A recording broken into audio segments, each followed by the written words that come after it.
through my window pane. Dreams of stars, now a faint refrain. Coffee brews and thoughts collide in this early morning ride. Wake up world, let's start the day. Insight flows in a bright array. Questions dance like morning dew. In this space, it's me and you. Coffee chats with Melissa. Every cup is a whisper. Conversations open doors. Spilling thoughts forevermore. Ideas bubble crisp and bright. Words take flight in morning light. Consult the heart, make it sing. New perspectives on each wing.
Well, good morning, guys. How the heck are we?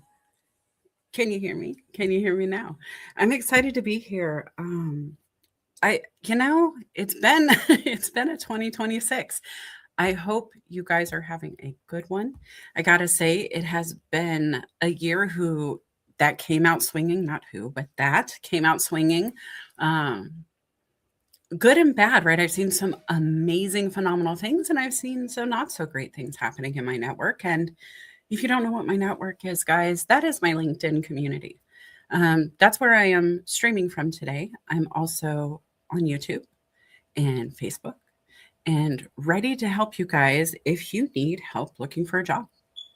So right now, you may be wondering who I am if we're not friends. And so let me introduce myself. My name is Melissa Houston. I am the cultivator of dreams and motivator of human capital. And what that means for people like you is I help you get clear on what you want to do, who you want to be when you grow up. We get a plan of action. I hold you accountable. I give you homework. I push you a little bit. I pull you along when needed.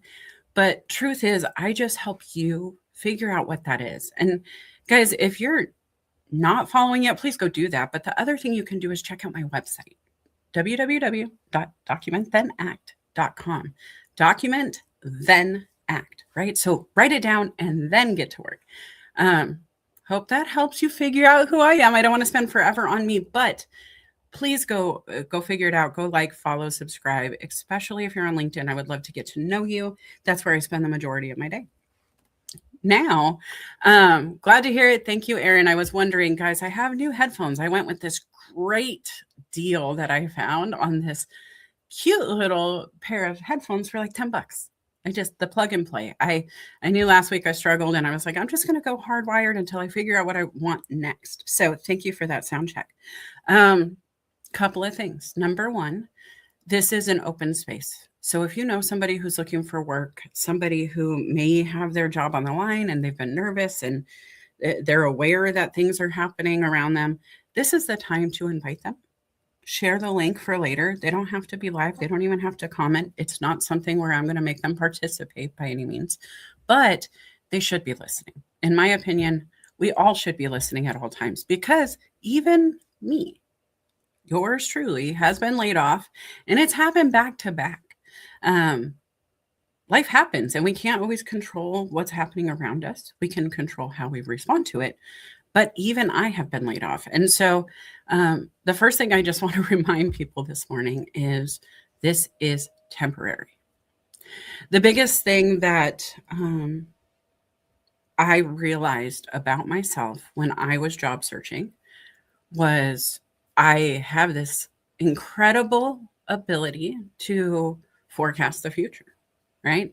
I make really good guesses.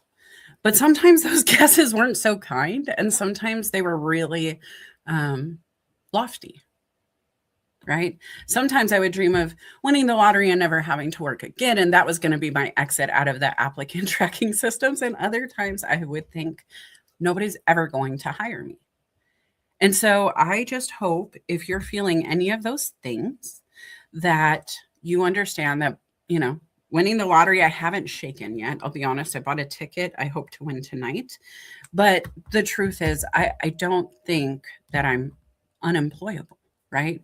And it does get to feel that way, even with somebody who can coach it, teach it, share it, breathe it. For those who don't know, I used to be a certified staffing professional. I had credentialing to do that co-employment consulting, teach people how to hire more effectively. I was a recruiter. I did staffing. I ran the business. I helped a ton of people go to work in Middle America, and I loved it. But even then, sometimes I struggled to find work. I will say that the most recent searches have been shorter than any of the others ever were. There were times where I'd go months without a role, and there are times where I go minutes. It is not a joke to say that when my largest client in background screening passed away without any warning to me, it was less than 2 days and I had my new role started. And it was a business owner who was willing to get going with a brand new scratch business, right? And so for me, it is always mindset. There's always a way. There's not always a will. And that's where I came in with this idea, right? Where I wanted to help people who are struggling, who are seeing life happen, who are being part of these layoffs, to have a group, a space. And so what I did was document and act Job Seekers Edition. It is a group I have. I'm going to drop the link in the comments here in just a moment on LinkedIn. I will have to come back to the other platforms. If you want it on another platform other than LinkedIn, you're going to have to comment that on that platform so I can remember to come back. But here's the thing. We're doing a group on LinkedIn that is free for job seekers. It's not going to be something where I'm hosting a coaching session. That's not the group I'm talking about. What I am talking about is going to be job leads that my network is sharing. I have 15,000, almost 16,000 friends that are just mine. I have friends who have bigger friend groups that have a lot of recruiters in their network, and I'm hoping that they'll help share those job leads, right? I'm hoping that people who are job seeking will share job leads with others. Maybe, hey, this is a perfect role for me, but they require me to be in Florida and I'm in Washington. Let me send it to my friend in Florida, or let me send it to the job group.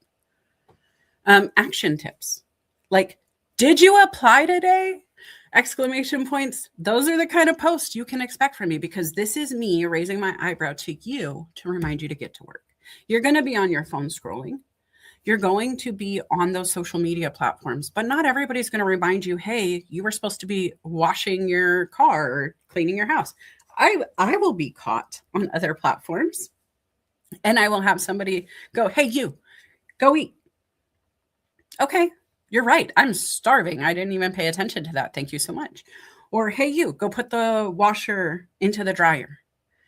And I'm really stealing that kind of concept in a way. I wanted to be the hey, you on LinkedIn beyond my own profile, which, alternates content and topics and different things all the time. And I wanted to create something we could do where we could hold each other accountable. We could have real conversations.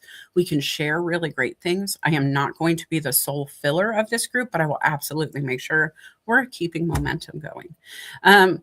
So go find it. I did just drop it in the comments, guys. Go join the group, share the group, whatever it is, right? It's new and developing. It's not built out yet. I'm going to be honest. It's all coming.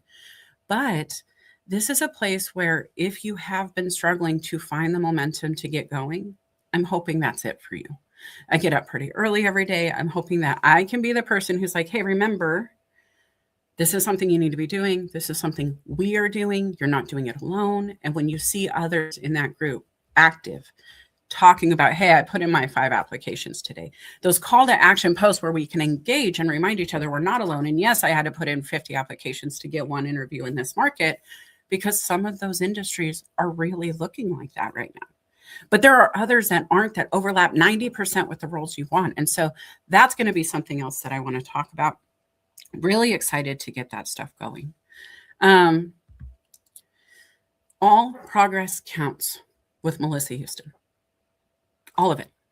And I want to encourage you to start believing like this too, where if you wake up and take a shower, that is progress. You were not showered when you woke up.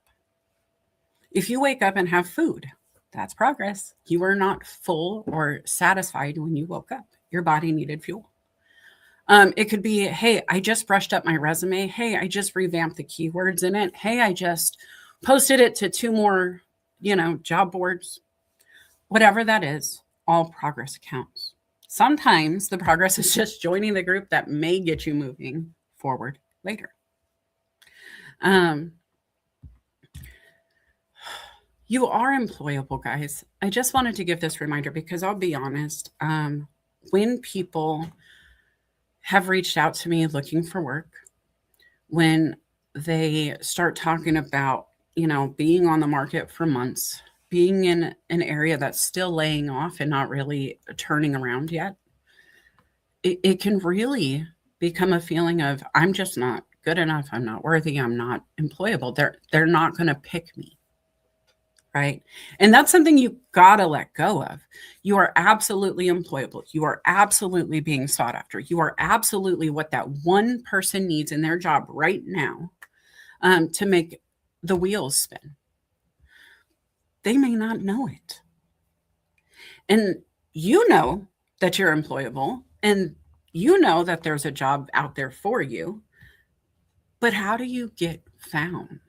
How do you let them know you are employable? I can promise you, if you've been to a show before, you've heard this analogy, but it's not the Kool-Aid man scenario. Give me a heck yes if you're an 80s kid or earlier even. If you know who the Kool-Aid man is and watched him on your television. He is not going to come through the door, the wall, the whatever, and say, oh yeah, here's your job. Neither is the employer. You can go find work. And so I'm going to give you guys a scenario this week that I did. I have been going through some personal stuff. If you've been following along, I'm separated from my husband after 18 years. The house being split, some communication hurdles we have. It's been different for me. And so I have extra time, because if you're not using your time as a wife, all of a sudden, after all that time, you actually find how much time you were spending as a wife. And so I did some assessment analysis of my time, realized I was bored for a few extra hours a week, and a bored Melissa wants to put that to work. So I spend an extra hour a week in self-care, making sure I'm taking the bubble bath, the whatever. But I am also spending time doing outbound. And I had seen a company that was struggling with marketing. They were local, they were fantastic. They're one of my favorite places to go to. And I just said yes to myself and got moving. And I saw an ad for a role paying way less than I would ever charge. And I was like, if it's a few hours a week, get my foot in the door, let me just get them set up for success and leave. But, new friends, whatever. And so I started to communicate with this business owner. And we kept missing each other through the holidays. And finally, I just got fed up with missing each other. And I walked into the building. Like I sent it on Indeed where we were communicating. And I said, hey, I'm on my way. And I didn't hear a response to okay me to come at all. I just showed up and I asked for the owner by name. And the person working there was like, oh, yeah, one moment. Right. A little bold, if I'm being honest, but if you're in sales, it's not bold. It's Monday. That's just how it works. And so for me, this is something I've done my whole life. I have been a salesperson. I started door-to-door sales. I was selling newspapers. I'm not scared to knock on a door and say, hey, this is my product. But I am capable of just asking, right? And that's the thing. And I know you are too. And I was looking for my picture here, but show up anyway.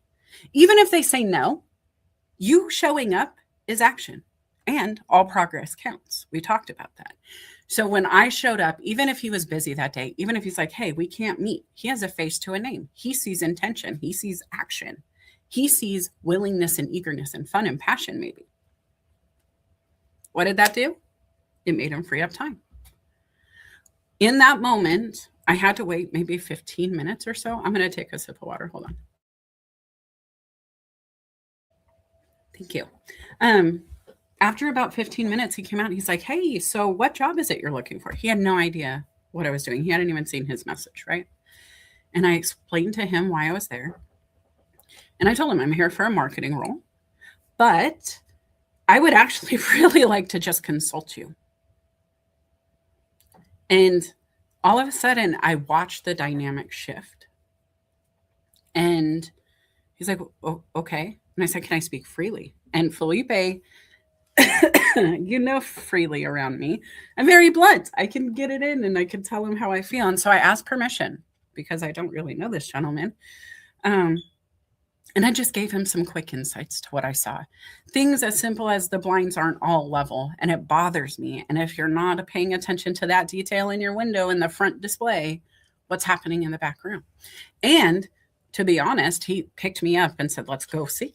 And we went back together. And so I will tell you, the kitchen was very dialed. I had no concerns whatsoever in that. But being able to share my perspective freely, I did come in like the Kool-Aid man for him. And so something I want you to write down really quick. Nobody's coming for you, but you could show up for them. Because those who are waiting for the savior, those who are waiting for the solution, those who are waiting for prayers to be answered, but they're not on a hunt for the results, end up in trouble sometimes, right? I saw it during COVID. I saw it with businesses who were like, we're not going to talk about what we need. We're not going to push. We're not going to tell everybody because we don't want to look bad. But then they were out of business in no time because they didn't have the ability to show up for themselves the way they needed it in that time. Now, this, oh gosh, sorry guys, this popped up here. It does work for me. And with permission, it works even better, right? And so asking permission, but not from yourself. Give yourself permission right now, and show up for yourself anyway. Because the truth is, if I had not shown up, I would not have a new client with him. If I had not shown up, he would not have somebody telling him what I told him. Maybe he would at some point, but not that day, right? Not in that moment. I'm going to jump ahead here. Let me see where I'm at. So action creates clarity. This is another one I love right now in my life because that's the story, right? When I came in and acted on what we both were intending, for us to communicate. We had an open conversation started on a platform. I just showed up in person to finish it. And as soon as I showed up, he had a clear understanding of who I was. I had a clear understanding of what I was seeing. As somebody who's consulted businesses, it takes me seconds to walk into a business and start identifying things. I joke because I respect him so much, but it's almost the Gordon Ramsay effect where he can walk into a kitchen and within 10 minutes, he knows who's in trouble and what's wrong and can fix it. I'm very similar in my craft. And so just getting to work, guys, your craft is job seeking. If you're in this group that I'm creating, specifically for job seekers this time, you need to be working and you need to know what to work on. And once you know, it's that map to get you moving. You can travel anywhere in the world if you have a map. As soon as the signal goes down, you stop moving. If you didn't print out your map quest in the 80s, you were in trouble. You really were. You had to pull over to get clear before you could move forward. Nothing has changed in that way. We're just so used to it being delivered to our phone that we forget to meet it, right? Meeting your phone where it is joining the groups, following the right people, engaging with the content that will get you seen in a way that you're not being seen now. And this is the stuff that not just me, but Careers, Chaos, and Coaching. Tomorrow we have the show. It's on my profile. Go check it out. We cover these topics weekly, and you can go back and see the playlist on YouTube. Felipe's in the comment section. You can go find him and go follow because we do this for you bi-weekly with him. I'm showing up weekly unless life takes me away for a moment, but I always come back to Saturdays, and I'm always here to help because action creates clarity. If I get clear, I can take action to help you get clear. And it's a cycle that keeps going. And that's why community matters. Having different groups that you're part of matters. Having different friends all over the globe. There might be a company in Florida that's hiring me right now. They're hiring remotely, but they're only publishing it on the local newspaper job board. It happens all the time. As a matter of fact, one of my previous employers started his own job board in the middle of the country because nobody was picking up the jobs in the small area we serviced. So he just created one so more people could be found locally, get through the muck, right? And so the more things, the more circles, the more overlaps you have with opportunity, the easier it is to move.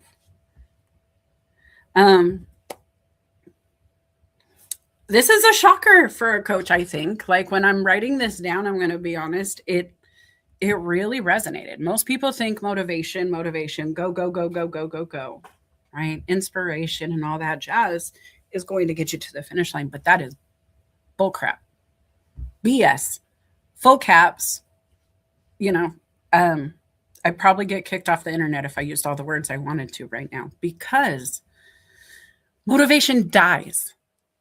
Was it Zig Ziglar who said motivation is like bathing? You got to do it daily or something like that. If you can find the quote, please do. I'm not going to do it or I'll end the stream by accident. I know I will. But being consistent for yourself. I'm not always motivated at 4 a.m. to be awake, but I'm consistently up at 4 a.m. I am not always motivated to go play the games on LinkedIn, but I consistently play every morning as soon as I open my eyes, and I consistently fall in the top, 10 or something. Usually top 5, but I don't want to brag too much. Why do I do that? It's because in my brain, I feel like I can't be Jason Bourne unless I wake up ready for action. I want to be able to open my eyes and see how my brain's functioning immediately. Can I do the puzzle? Can I do the thing? So the very first thing I do when I wake up is zip. Sometimes I'm the top scorer there. Why? Because I consistently push my brain to function at that level as soon as it's awake, even when it's not awake, right? And you know what the difference is, guys. But being consistent in it, I will stink the first time I do it, right? Imagine if you had to go full sprint from just waking up. Mentally just ready to play Who Wants to Be a Millionaire in the morning to get the prize. How would you do? I'll be honest, Melissa Houston's probably going to kick some butt because while others are like, I need coffee, I can't do this, let me close my eyes, but listen for 30 minutes. My eyes are reading, they're focusing, they're strategizing, they're planning, they're executing. Why? Because I taught that brain to do the thing. Why? Because I've always worried about dementia, if I'm being honest. It ran in the family. So I was like, if I start really falling off the board, I should talk to my doctor. My brain's not functioning at the level it used to. It's a small thing, right? But there's brain game apps out there all the time. Why? Because consistency beats motivation. If you consistently show up, if you put the reminders on, if you have Weight Watchers telling you come in every week to weigh in, that consistent action will create motivation. But it beats motivation every time. Are you with me? Did I put you to sleep? Where are my friends? I want to hear in the comments. And I also trying to figure out where this lag is. What is something you do consistently, guys? What is something that you feel, whether you're employed or not, is a non-negotiable for your morning, your day, your week, whatever the timeline is? What is a non-negotiable for you? Shared focus works. When I do best, and this is for me, I'm speaking first person, but also, can we be honest about elementary? They taught us in school to have small groups and work together and work as a team, and they partnered us up and they did all of the things and hold hands with the person behind you, walk in a straight line, split off into sections. You're going to play kickball, 2 teams, whatever it was. I always did better either completely alone, quiet, my bedroom, headphones on, focused, or in a collaboration setting. But please do not set me in the middle of a noisy classroom and expect me not to be able to talk to others. Are you that way? Are you one of those humans that works better with a collaboration space? Are you somebody who, if you have a friend saying, hey, we're going to do the applications this week, let's meet up on this date, and that helps you to have that accountability buddy, like own that, right? There is no wrong answer except the answer that keeps bringing the wrong results. Ooh, I love that, right? I'll say it again. There is no wrong answer except the answer that keeps bringing wrong results. If you're trying to apply for jobs alone and you're not getting them turned in, don't do it alone. I know it's silly. I'm a big fan of like 2 circles. So if the off switch isn't working, turn it on. Simple. What does that look like? Well, I don't know. If you're talking to Melissa Houston, that may mean taking off the headphones and getting into a group space. It may mean, hey, I'm going to get on the cell phone. You and I are going to be on video chat, but we're not talking. But I need to hear your click of the keyboard, and we're going to do this for 30 minutes. We can get a subgroup going like that in the group, right? But the reality is you have to know how you work best. And I want to hear that, especially from the people joining the group, because my job is to help you optimize your performances in all ways. And if I'm sharing my focus on skill sets and coaching and growing and collaborating and all the things I want to do on LinkedIn, then I also want you to know what that is for you and how you're going to act and what you can not just take, but offer. Because I can't offer you much if I'm in the headspace of wanting to have my headphones on and not be disturbed. I'll be honest with you. I have told friends, I'm not friendly right now. Go away. I need my own head. Get out of it. Maybe not in those words, but the concepts were always the same. And so knowing your boundaries, knowing what works for you, knowing what doesn't, knowing how you want to move forward is going to help you, right? Clarity creates action. We said that before too. And all action matters. It all counts. All progress is progress. And so what is it for you? I love that, Chase, and sorry, I took it back down. Non-negotiables, prayer, meditation, journaling to start and end my day. Friday night is date night and is sacred to shut out the rest of the world. I love this, Chase, and I just want to squish your face and high five your wife. So prayer is a big thing for me. I always thank God for my day too. I love it. I try to do it before Zip. It doesn't always happen, but it is in tandem. I am thanking him for my day. Meditation, I think, is a little different for me, but I feel like I share some space of quiet time, reflecting, doing my thing. I definitely write it down. But the part that I love is this Friday date night. I got to be honest, it's something my husband and I didn't really do a lot of, and I regret it now. But I do know my Bible study leaders did it, and it was non negotiable. She was a nurse, he's an engineer. They're a very busy family, a huge portion of the church, leadership teams, and all of that jazz, hosting Bible studies. They had an extended family. They did some adoption, like just busy people. And I met them because they were hosting a Bible study at their house. And when they told us about their Friday non-negotiable, I kind of just paused because, like, wow, with all that stuff, you can still put it in. And she said, there's no choice. And that is that same concept, guys. It was not negotiable to risk the marriage for any reason, not even a Bible study. They anchored into what mattered to them. They made it a guaranteed portion of their schedule, right? And we call this schedule for the yes. If you're in my coaching and you know that, you block out time with intention to say yes to that thing you need most in that moment. Sometimes there's more than one box in a week that says yes, right? Maybe there's an hour a day you give yourself. Maybe it's just Fridays with your spouse. That's your thing to determine. Maybe you don't have a spouse and it's gym time.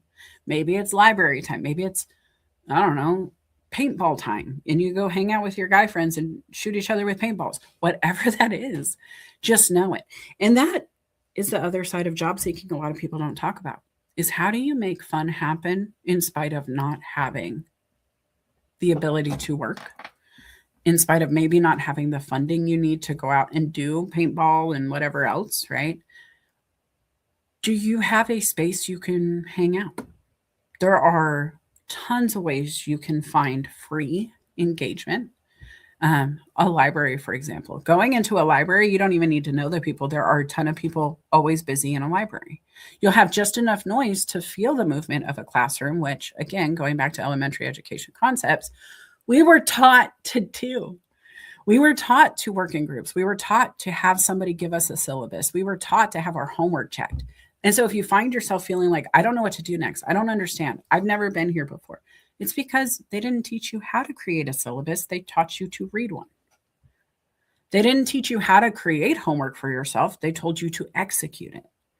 And that is something that a lot of humans lack after they leave education, is because the education system is very good at training you to need direction. It was why it was created in the United States, to prepare you for manufacturing. I'm not upset at it, except the fact is, if you're feeling those feelings and not aware that it's because the system was created to make you feel that way, then maybe you should have some perspective, take a pause, think about it, right? It will actually help lead to the next one. Stop spiraling. Stop.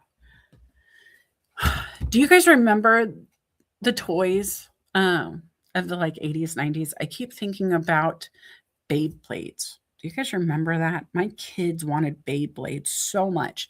And it was kind of like a fidget spinner that you would just, or a top, right? That almost like a jack even from my childhood, where you just spit it out, almost rock'em sock'em robot style, and they fought each other and they would hit each other and they would just spiral around, and you had no idea. It was just chaos. And you had no clue how to win, but somehow you either did or you didn't. And sometimes I watch job seekers, business leaders, humans in general, do this. We have multiple platforms. We have multiple things we like to do, multiple hobbies. My craft closet is me spiraling up Michael's. Let's be honest, right? But if we know what makes us spiral, maybe we don't pop in there so much. I don't go into a craft or hobby store without an accountability partner or a very defined list, and I'm not allowed to leave it. If you go to Job Hunt, are you limiting how many tabs you're going to allow open at the same time?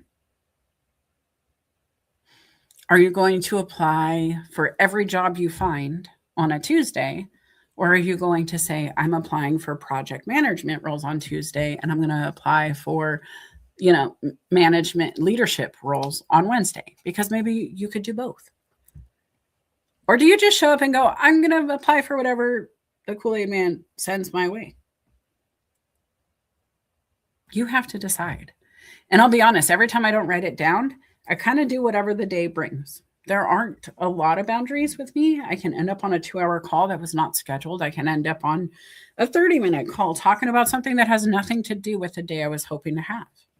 Now, that doesn't mean I should say no to conversations that pop up, because, man, who knows what it's going to lead to? Like somebody walking into your business saying, I want to be your consultant, hire me. And by the time I left their building, I was employed. I now have a really good friendship with this person. I'm going to be marketing for this business. I love this business. I get to eat free food at this business as a benefit. But my entire purpose for showing up was I was bored. I knew somebody needed my help. I liked what they were doing. I knew I could market the product. And so I said so. I knew what to say when I came in the building. Now, what shifted while I was on site in the scene, ready to say the thing I meant to say when I showed up, I got new data. I found new things to talk about. If you're sitting in a restaurant that you want to be employed, maybe you're applying for a job or just stopping in to see, and the hostess is incredibly rude as soon as you walk in, what would you do? You're about to try to work here, but the person who you said hello to first in the building didn't know that. They greeted you thinking maybe you were a customer, or didn't greet you, right? They just kind of gave you the look, whatever it is. Think worst case is customer experience you've had. If I walked in to be a server in a place where the hostess wasn't being so hosty, I would communicate that to the owner in my interview. Like, hey, I know you're hiring for a waitress, but what are you guys doing for the hostess position? It's a little bit of a double-edged sword, guys, right? Because, that's not a great way to play, to come in and nitpick somebody else's employees to try to get a space. And I wouldn't. But I did have a position where I'm walking through a building. I was working with a customer. Somebody was coming in for an interview. I made eye contact with them. I didn't know at the time who they were. They didn't know who I was. I had no direct affiliation with them, except the owner was paying me for a service as well, right? That, we're going to be colleagues maybe in some way, fashion. But I'm still in public, so eye contact, quick smile, and it's not returned. As a matter of fact, I get like this really gross face given back to me, and I was like, wow, okay. Just kept my smile and just, I kind of thought, wow, have the day you deserve kind of thing. I don't know what's going on here. But then I hear later that they're there for an interview for a role that is going to greet every person who walks in the door. I was like, oh, no. So the next time I spoke to the owner, I just said so. Hey, just wanted to give you a heads up. I don't know if you noticed this, but I smiled. It didn't work. I'm not sure that that's a great fit. You might want to do a second interview. Just data. But that owner ended up choosing somebody else, and that position was great, and it worked out. It could have worked for the other, but I am the person who will be honest. You can do the same. When I went into a job interview once for a restaurant, I wanted to come in as a manager a couple years back. I just thought it would be fun. I like food. I really love to work around food. And they said, what would be the first thing you did when you came in? I'll be honest, guys, this interview question, just being accountable and telling you my answer, I told them I would clean. She goes, I'm sorry. I was like, well, behind you is an image on the wall, and there are nothing but fingerprints, really thick food prints on the picture. And I can't stop noticing it, even though I'm with you right now. It's all I see. And she was offended at my answer. And so I am saying this to remind you there are risks to being honest, right? This is something that I'm going to just pop in here. Victory and victim both start out the same way. It's up to you how it ends. She opted into that conversation and then felt victimized by the answer of there is room for improvement. And I noticed. From my perspective, though, quick question, contemplate this. Why would anybody be upset that a restaurant would improve the cleanliness with the new management team? And it really just, if that's the reason I'm eliminated, what am I going to find when I clean? Right? I start thinking back to Gordon Ramsay again. Is it Hell's Kitchen back there? Because if the lobby looks like this, what does the kitchen look like? And it's the same mentality I brought into the recent role, just coaching, consulting. Like, if I'm seeing this, what am I not seeing? And it's what coaches do, what consultants do. Tax auditors, right? Yes, you're handing me your spreadsheets, but what are you not handing me? It's the same kind of thing. And so ask yourself that in your resume too. I'm going to bring it back full circle for a minute. As a job seeker, what are you not telling them?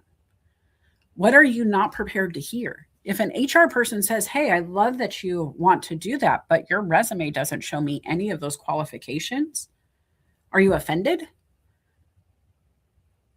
Are you know what? Thank you so much for that feedback. I'm going to have to change that if you guys don't hire me, because I don't want that misunderstanding going forward. I just committed to, I am not perfect. Thank them for the insight because they are professional giving me feedback. They were honest enough to feel like I was worth investing their time and energy to give me feedback. And if I apply it, great. And if I don't, I don't. But in that moment, I was able to reiterate, I still want to work here. And if for some reason you choose not to hire me because I did make this mistake, I will fix it before I apply again. Accountability and action, right? And so just understanding how to take that sometimes is what could come up in the group.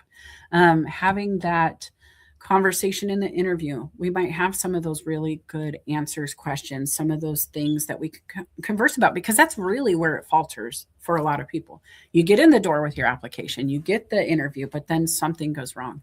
And it's hard to get to the finish line and not win, right? Not to get that, to have your hopes go up and then have them come down. And so what can I do for you? I can't guarantee they're going to say yes. I can't make them hire you, but I can make sure you are prepared for anything they may throw your way.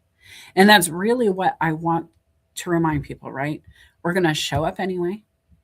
We're going to make sure that when we're doing the work, we're doing it whether we feel good or not, because that's how life moves. None of those HR people are 100% all the time, but they have to show up anyway. The CEOs have to show up anyway. How many single parents out there are trying to show up anyway? Because if they don't, the PTO's gone, whatever. We got to have that same kind of mindset for ourselves in job searching. It does not have to be perfect. It does not mean you're going to be motivated and bubbly and like all of that toxic positivity they say, right? But you can be proud and excited about being consistent for yourself. Am I excited to be up at 4? No. Am I proud that my body naturally makes me rise every morning because I have so much energy and give that I cannot rest once my eyes are open, because I'm like, oh my gosh, what can I do this week? What show can I have? What group can I do? Who can I call? Who can I check in with? This should be the same kind of question list that you're asking as a job seeker. These are the things that if you hold yourself to that fire, it doesn't even have to be job seeking necessarily, guys. If you're not a job seeker right now, you can still apply this to your business, your brand. But if you're not moving every day, just a little bit for yourself, every week, one day a week, you just put in a little bit of that consistency for yourself. Who's going to do it? What are you expecting from a job search site, right? Let's just talk about Indeed for a minute. You throw your resume up there. You apply for some jobs. You might be fed some jobs, and it's cool. It's a good exchange. But there's algorithms, right? There's action. They have to be slowing down the push for resumes that sit there not edited, not touched, not opened. If nobody's logged in for a while, do they deprioritize your content? It happens on other social platforms. These are questions. I'm not certain, but it would be silly not to. from a consulting standpoint from Business 101. And so, what are you doing to keep yourself fresh on those platforms? Do you check in often? You can delete your resume and upload the exact same resume, and you may be a refreshed profile. Have you tried that strategy? When's the last time you deleted your resume and uploaded it again? When's the last time you revamped it? I never have my resume not active. I say that with full knowledge my employer might be listening. But the truth is, I like options. I like opportunity. I like to make decisions about my life as new information comes along. And I can't get new information without opening myself up to new information. And so consistently having the conversations, consistently reminding myself everything, good and bad, is temporary. This coaching could be done in 10 years, or it could be the reason I retire the millionaire, right? It could be the lottery ticket that wins it all. I could find that one person who's like, hey, here's $1 gazillion. Come travel with me. You're coaching me and my team. It could be Jelly Roll and Post Malone. Tag him. That's my dream job. Right? That's one of them. But the truth is, you just don't know what's going to happen unless you're out there acting on it, putting in the work and trying. Where are you in life right now? If you had to say you're a job seeker, looking with no job, you're casually looking, but employed, you are employed, but underemployed and actively searching, or you're just happy. Like you're good, you're not going anywhere. This is your dream job. You own your business. You're working in something that's not going to go away. Because if you have these circles figuring life out, right? If you have a little bit of this, a little bit of that, I am all of the above, to be honest with you, at any time. I could absolutely make a career out of my finger quotes day job that I'm doing Tuesday through Saturday. I run a niche retail store. It's very lucrative. It's more lucrative than I ever anticipated it being, to be honest. It was just going to be a base wage that would allow me to coach beyond and make the money that I really wanted to make and rebuild that. What happened was I fell in love with the fun and passion of it. I started engaging the teams there. The youth behind me that I'm training are now, like, one of them's going as the sales champion of the year to go meet with all of the bigwigs from corporate and have a party and be celebrated for their win. My assistant manager who replaced that person, once they were promoted, he's going to go do a bike week in Daytona or 2 weeks on corporate just to go to Florida and have a good time with a bunch of bikers and sell them the gear. So while I think my job is temporary, the fact is my job has been more permanent than those I'm training because they keep promoting out and shifting and moving. And for me, that makes this more long-term than I anticipated because I love this role. Now, what I love about this role is I can still do my coffee chats. I can wake up at 4 a.m. and not have to clock in for another business until 9:30. That is 5 hours minus my drive time, right? Of half an hour or so. 5 hours. I can work on my own craft every day before the world even needs me. Then I get to go have fun at work. It's very, I hate to say this because if they're listening, but it's a very easy job for me. My brain automatically knows what to do there. I love to clean. I love to sort. I like to make things colorful and pretty. And so I get to rearrange and I get to yell at customers like I do my brother Felipe on Coffee or Careers, Chaos, and Coaching. And they dig it. They call me the kicker of shins. And they say that because when I'm talking compliance, when I'm talking safety, when I'm telling them what they need to ride, they get 5 visits before I kick them for not having an airbag. And it's a running joke, but I sell a ton of airbags because they see I'm serious. And then the other side of it is they're safer and they feel cared for. And when you have somebody you're giving money to for a product, when you feel that real care, that real compassion, commitment, I mean, I will text a handful of people if I see bad news in my feed about a motorcyclist. And there's a chain of events that immediately occurs. Aaron Gibson was on the phone with me last night when I saw it happen, and I had to start down the list. But those people genuinely thank me when I'm checking in. They really know they're cared for. And so while this season is temporary, these people are not going to be temporary for me.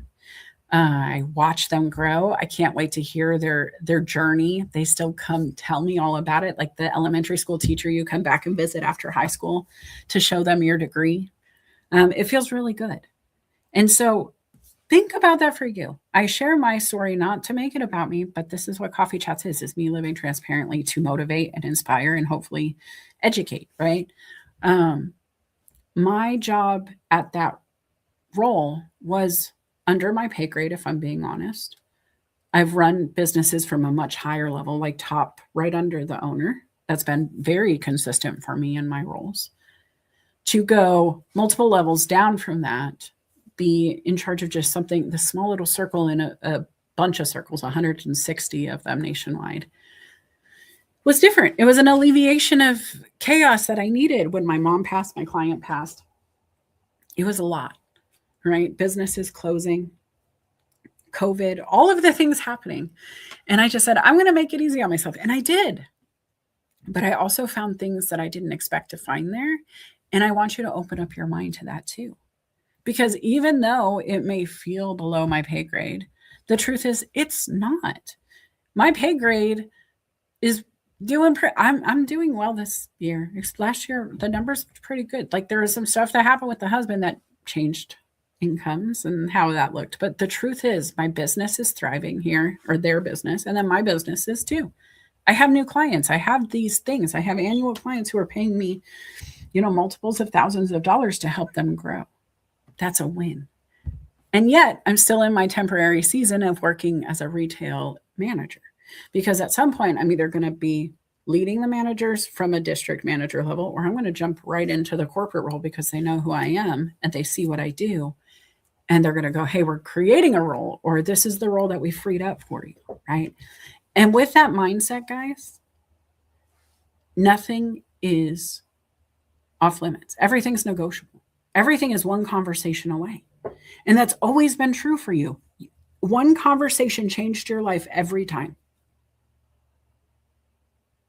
You get to pick the conversations. I could have sat in my house and called one of my friends and had a conversation, or I could drive to the local restaurant that I wanted to work with and have a conversation with the owner.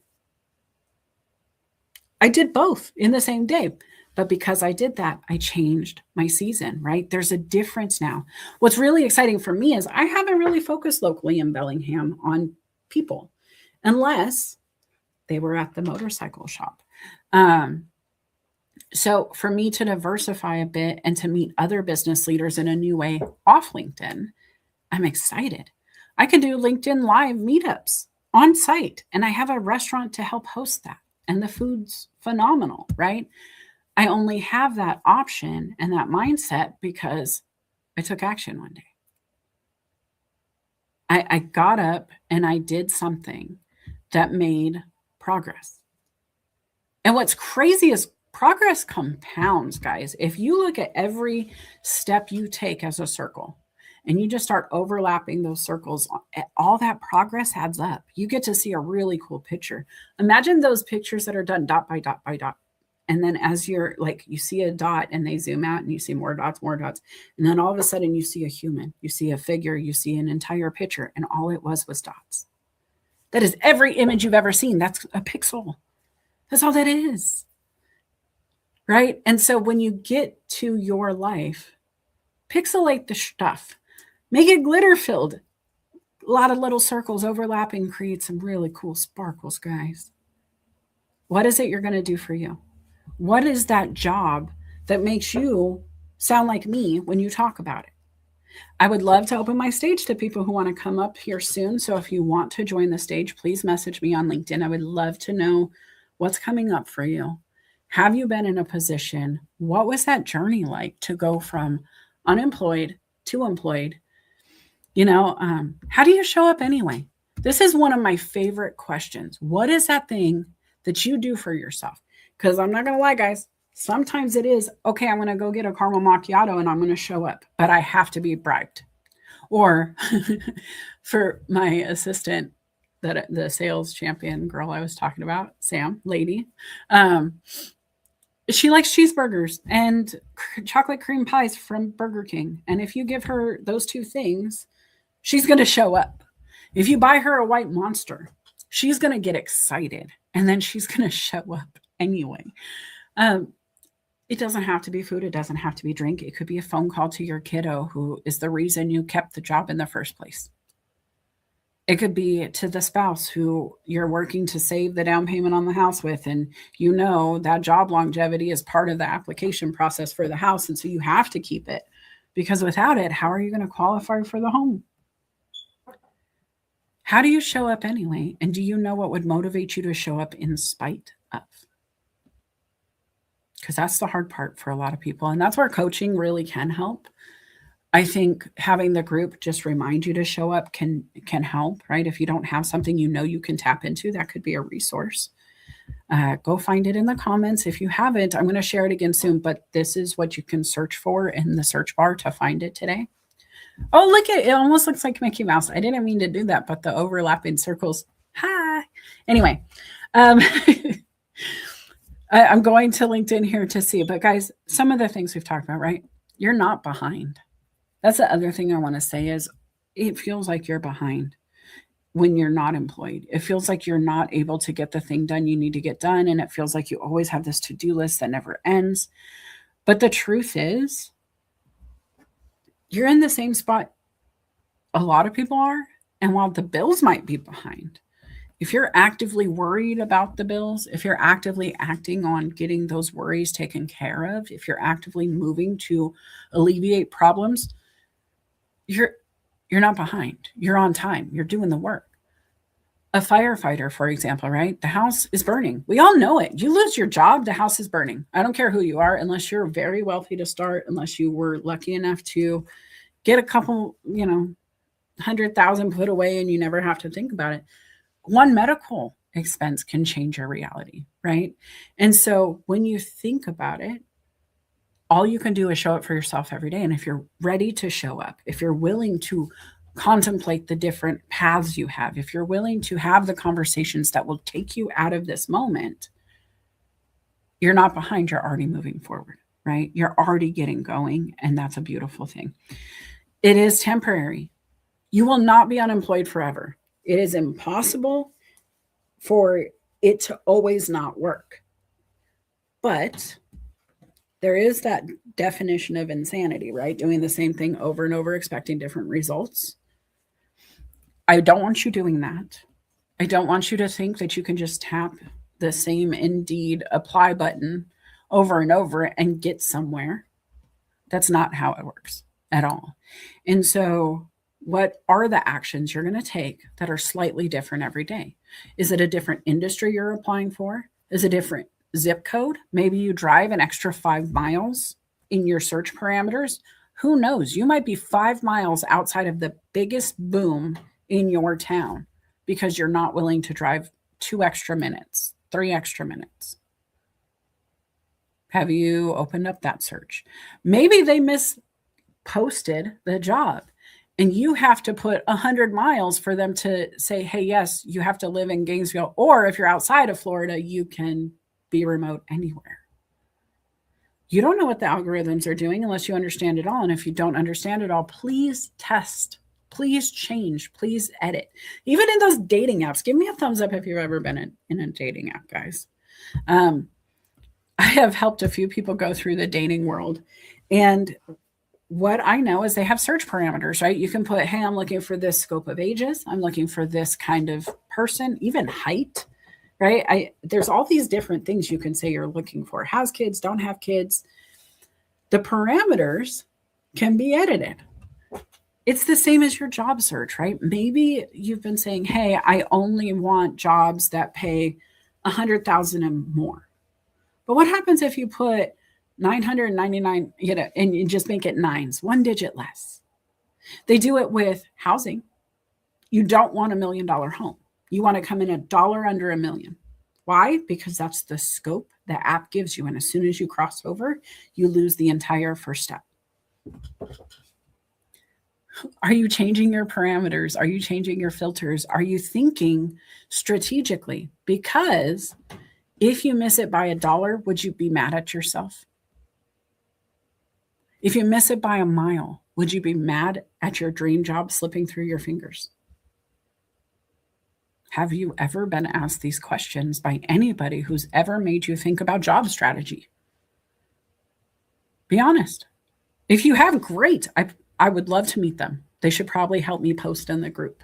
I would love to share their content because it's the creatives that find the new entry point, right? I could have kept engaging on Indeed and eventually got an invite in. But what if his habit for those behaviors is to come in, talk to somebody for 5 minutes, and then maybe call them back? What if me coming in different than everybody else created a 30-minute window where I was walked through the environment and then handed a job? That's the difference.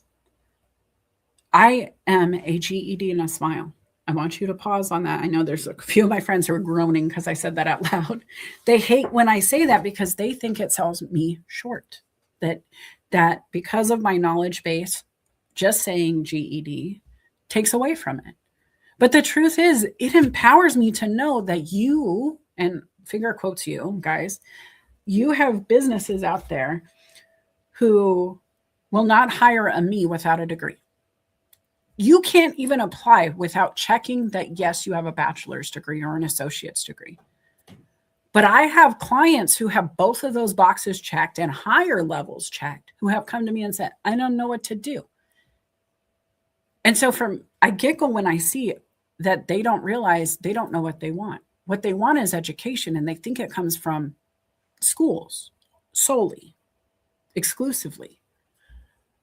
And education on verified does have to come from a trainer who can then give you a certificate saying you completed it, right? And we're trained to want that. We go back to that pre-manufacturing setting where 8th grade was the highest you really needed to meet because they just wanted you to be able to read and write for work and take direction and read a syllabus. And so when you think about those things all in a blender, right? Everything that I'm saying, why would I try to go through the front door to get a job I want when I know the ATS is not going to care that I have experience? HR, and Felipe, I'm looking at you. We've had this conversation. HR will tell me yes or no because of the parameters they put in their applicant tracking system, right? So how do I get around it? I show up anyway. I show up at the front desk. Can I speak to the owner, please? Can I speak to the person in charge, please? And what do? I tell them why they need me. And those people, the owners, have the authority to go, hey, HR, Melissa's your new contact. Do whatever she says. And that changes things. That's that Uno reverse card. Like if I had to put it in childhood concepts, guys, it's the Uno reverse card that will allow me to not be excluded by somebody who doesn't see my value because they were trained to see value the way they were trained to see value, and they've never been taught to see beyond the piece of paper. And I can tell you for a fact, those pieces of paper do not do anything at work. Not the human, but the paper. Their degrees don't sit down and do something. They don't. It's the person behind the paper that either acts or doesn't. And I act, guys. You give me a document, I will read it and I'll put it to work. You need a document, I can write it down and create it from scratch because I build syllabuses. So when I can tell these leaders, I have all you need and I don't need you to tell me how to do it because I'm going to tell you how to improve it because I've done this and here's my proof. Not only am I fixing their problem, but I'm alleviating a stress they didn't even realize they had. I say this to say, what could you do for the business next to you? What is that person in your brain, the organization in your brain where you're like, man, they'd be so good if? Have you ever called and said, hey guys, I love your organization. However, It would be so great if, right? Number one, if they're a bad employer or they're not willing to hear feedback, I'll find out right now. I don't want to work for those people who can't take feedback. If they do take feedback, they might be excited, especially if they go, wow, hold on, you just pulled something out of my brain. With this person that I'm working with, their marketing, when I came in and said, hey, I'm here to talk, I want to be your consultant, this is why, this is what I'm thinking for you, I gave all of the things I would tell him. But then I talked about the networking, the business opportunities, how I wish the space had X. And all of a sudden, that's when the invite came to, hey, can I show you something? And I was like, sure. And he walked me into a room that was executing what I had in my brain. He was already there. I read his thoughts without knowing I did. He was working on that thing and needed to market the thing I told him he needed, which he already knew. But you want to talk about confirmation. You want to talk about, oh my gosh, you are the person exactly that I was looking for because that's what I was thinking and you think like me and you don't need me to think that way. So think about yourself in that way, guys. What if you have that vision? You have that skill set. Maybe you can make the best damn coffee somebody's ever tasted in their life. Be a barista. Go open a coffee shop. Go be the best person at Starbucks. There is nothing wrong with showing up your way. But if you don't show up for yourself, if you don't figure out what it is, how are you going to tell me about it? If I could hire you, which I'm not hiring, I'm not right now, but if I could hire you, what would you tell me I would be hiring you for? What if I didn't tell you what I wanted, but you told me what I needed? Have you ever done that in an interview? Have you ever said, I know you're hiring for this, but I also see these things we could work on, and I was hoping that there's somebody I can communicate my, thoughts to? If I show up at Disney for a job and I have an idea for a new ride, but they're hiring me for customer experience, but I also want to know about this small world, like sub ride that I have in my brain or something, I'm hoping they're going to listen. Now, even if they say, yeah, the idea box is in the corner and I have to dust it off and move the cobwebs and there's no hope there, there's still hope there's a box.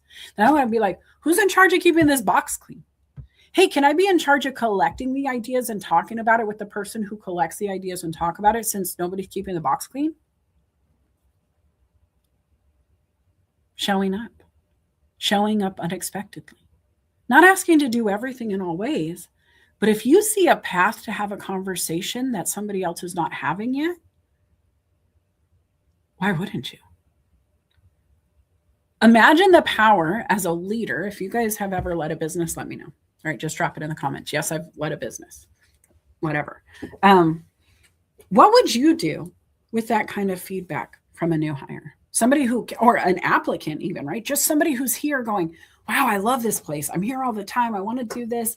It's too bad you don't have this happening here, or it's too bad you guys don't do these kind of events, or it's too bad you don't have this offering on your menu. Wouldn't it be cool if you had strawberry to add to the lemonades here? Little things. But what if that created the ripple of like Chili's limitless strawberry lemonade?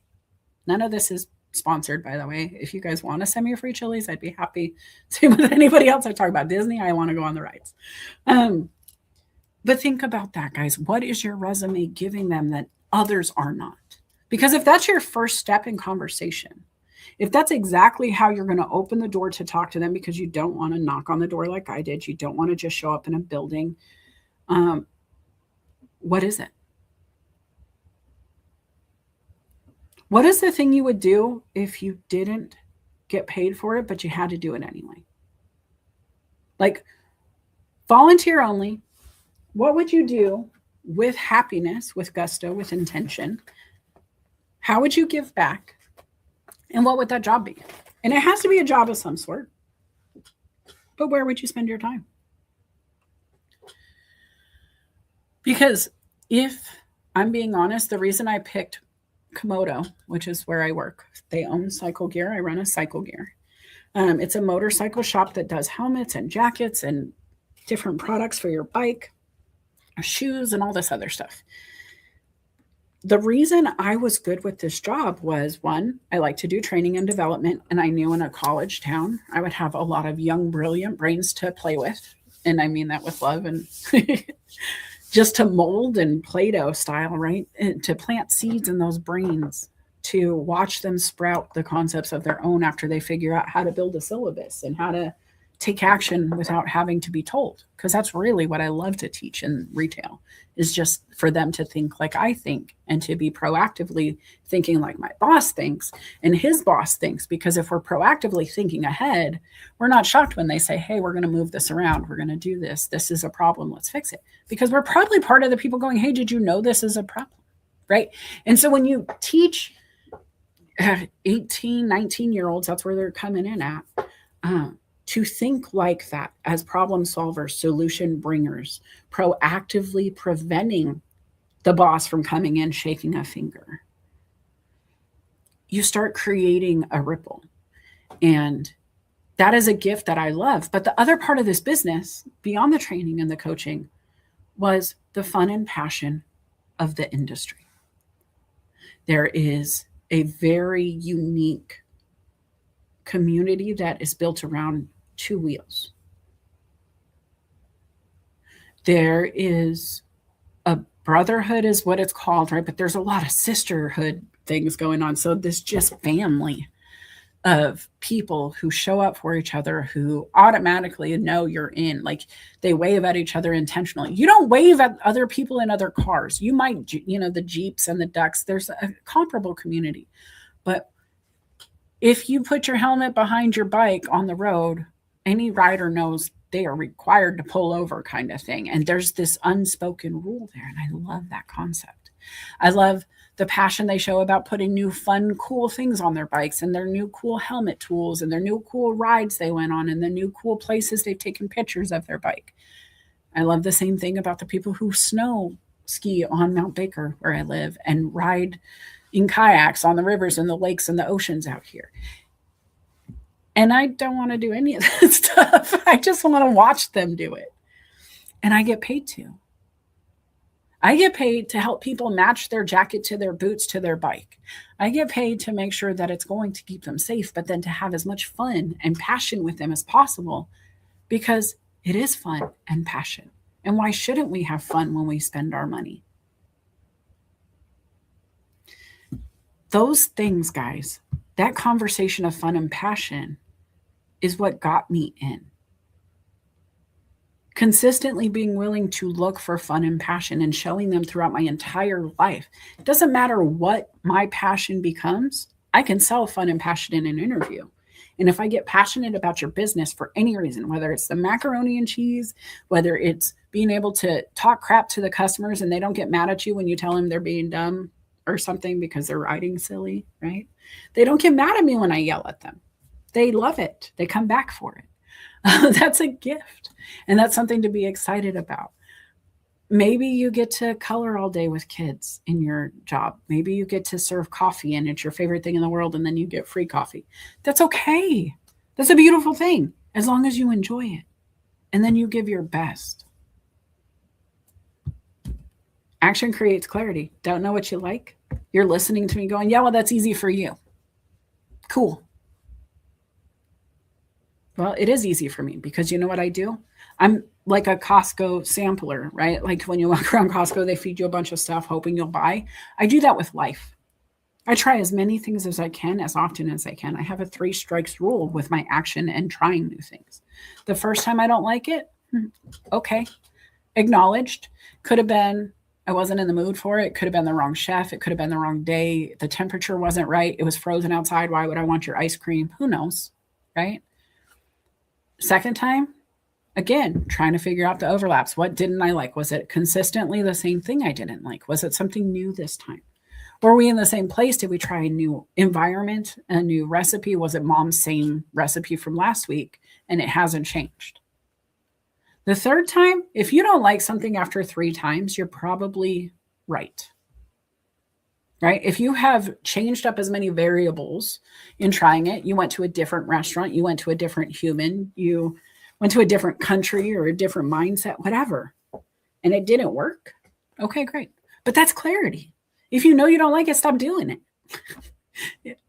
I mean that, right? And they say, wow, how, right? I don't like to clean my dishes. How am I just going to stop doing them? Well, hire somebody.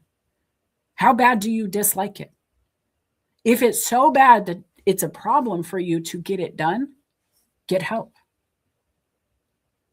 Not stressing on the dishes or the laundry or the toilets or your marketing, your social media, the stuff that people outsource in business all the time. A janitor who comes in once a week to clean the building because all your employees are busy with paperwork shuffling.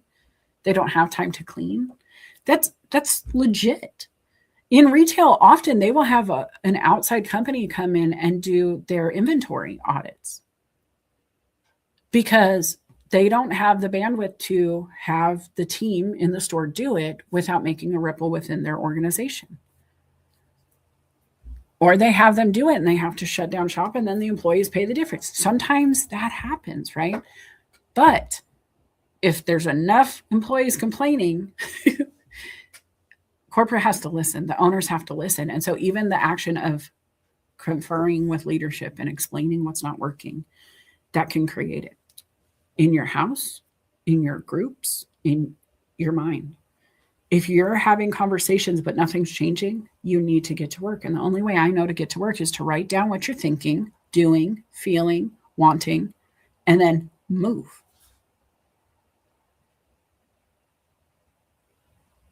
I love this comment. Sorry, I paused here. It's Paulette says, I once said in a hissy fit, I'm leaving and going to stack shelves to a silent room. All of a sudden, a voice said, God help the person who touches your perfectly stacked shelves. All the labels facing forward, etc. The room burst out laughing, leaving forgotten. They knew me too well. And truthfully, people come into my store, the customers know, they're like, oh, you rotated it again. Because we have a lot of repeat customers, and to keep the store fresh and to keep it looking good and to keep them engaged, I just quarter rotate my shelves. And that way, when you walk in, it looks slightly different. It feels like new product, but it's not. It's just out of sight, out of mind.